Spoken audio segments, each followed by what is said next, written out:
22শে জুলাই যে চেঞ্জেস গুলো আসলো, এই চেঞ্জেস গুলোতে আমরা দেখেছি যে আপনার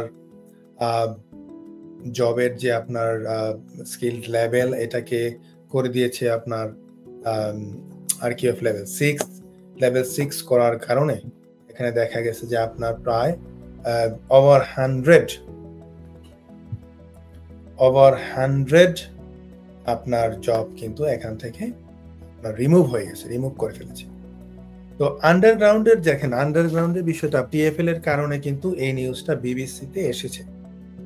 এরকম কিন্তু আপনার থাউজেন্ডস অফ কোম্পানি আছে যারা সরাসরি এই 22শে জুলাইয়ের চেঞ্জেসের কারণে এফেক্টেড হবে।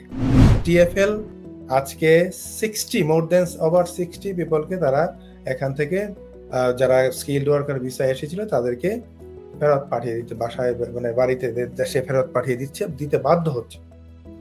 এরকম হাজার হাজার কোম্পানি আছে যারা তো সবার এই বিষয়গুলি তো আর বিবিসি সংবাদ করবে না।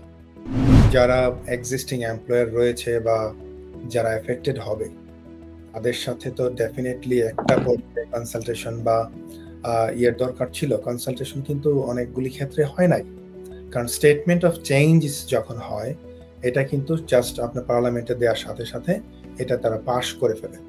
কনসালটেশনের যে বিষয়টা এটা কিন্তু ওইভাবে কনসালটেশনটা হয় না। কিছু কিছু ক্ষেত্রে কনসালটেশন করে, বাট এটা কিন্তু আপনার অনেক সমালোচনা আছে যে এই বিষয়গুলিকে কনসালটেশন করা দরকার ছিল, প্রয়োজন ছিল। Stonebridge Legal Solutions Limited, your trusted immigration partner.